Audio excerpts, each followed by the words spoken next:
Lola Linda ni Alden, hindi inasahan ang ginawang ito ni Catherine. Buong pamilya Fulkerson at Bernardo nag-meet. Isang malungkot na araw nga ngayon para sa pamilya Fulkerson. Dahil kanina ay pumanaw na ang isa sa pinakamamahal ni Alden na kanyang lolo or si Papa Danny.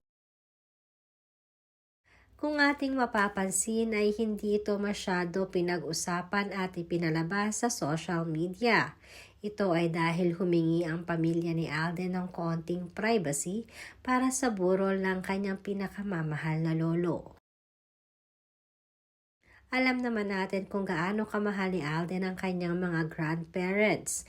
Ganoon na din ang kanyang Papa Danny. Dahil isa ito sa tumayong magulang niya nang pumanaw ang kanyang mama.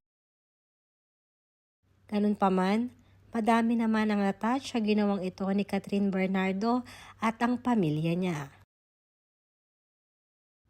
Dahil sinadya mismo ni Catherine at ng kanyang pamilya na makiramay personally sa pamilya Fulkerson.